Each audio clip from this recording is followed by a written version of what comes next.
On la surnomme le dîner le plus luxueux au monde, un repas qu'on ne peut savourer qu'une seule fois dans sa vie. Pourtant, lorsque les serveurs déposèrent les assiettes, elles étaient vides. Alors que les convives s'interrogeaient, le plat principal fit une entrée solennelle.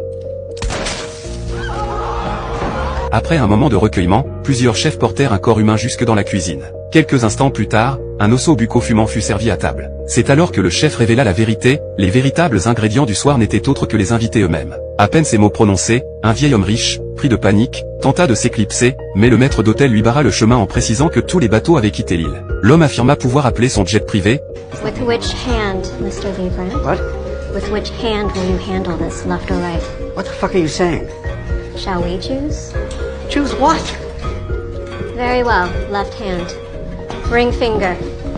Aussitôt, plusieurs colosses le maîtrisèrent de force, plongeant la salle dans le chaos. Les convives réalisèrent alors que le chef ne plaisantait pas ramener à leur place, ils apprirent que tout cela faisait partie du menu. Un client désespéré tenta de briser une vitre avec une chaise, mais le verre resta intact. Sur un claquement de doigts du chef, un homme affublé d'ailes fut suspendu dans les airs. Le chef expliqua qu'il s'agissait de l'investisseur du restaurant et de l'île, puni pour avoir remis en cause son menu. À son ordre, l'homme fut lentement englouti sous l'eau, sous les regards horrifiés de l'assistance. Puis le chef offrit aux invités masculins 45 secondes pour s'enfuir, promettant qu'ils seraient traqués ensuite. Aussitôt, tous les hommes abandonnèrent leurs compagnes et s'enfuirent dans toutes les directions, tandis que les femmes, laissées derrière, furent reconduites dans la salle pour le plat suivant. À l'instant prévu, les cuisiniers se muèrent en chasseurs et rattrapèrent rapidement les fuyards. Parmi eux, seul Jacques restait assis à savourer son assiette. Le chef vint à lui et lui demanda pourquoi il n'était pas accompagné de sa partenaire prévue. Jacques avoua qu'il savait que personne ne survivrait à ce dîner et, ne voulant pas entraîner son ex-petite amie, il avait rompu avec elle. Comme le repas n'était pas proposé en solo, il avait trouvé une compagne de fortune. En entendant cela, Lisa, sa partenaire,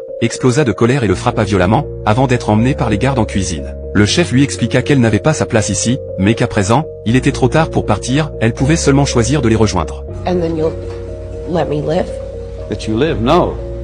Of course not. Can't you see that? And that'd ruin the menu. We're all gonna die tonight. Forcée, Lisa devint membre de l'équipe, son premier devoir étant de récupérer un seau métallique dans la chambre de fumage. En obéissant, elle découvrit par hasard une station radio et alerta aussitôt les gardes-côtes. Faisant mine de rien, elle revint avec le seau. C'est alors qu'un coup de sirène de bateau de secours brisa le silence. Le chef ordonna immédiatement d'effacer toute trace de sang et menaça de tout faire exploser si quelqu'un tentait quoi que ce soit. Lorsque les policiers pénétrèrent dans la salle, personne n'osa crier à l'aide. Constatant que tout paraissait normal, l'un d'eux s'apprêtait à partir quand il reconnut parmi la foule un acteur qu'il admirait. Enthousiasmé, il demanda un autographe, l'acteur profita de l'occasion pour griffonner un appel au secours. Comprenant le message, l'agent dégaina son arme et la braqua sur le chef. Mais au moment où tous crurent être sauvés, il retourna brusquement son arme contre Lisa, le policier faisait partie des complices. Tout cela n'était qu'une mise en scène pour préparer le banquet final. Les convives, à nouveau plongés dans l'horreur, sombrèrent dans le désespoir. Lisa,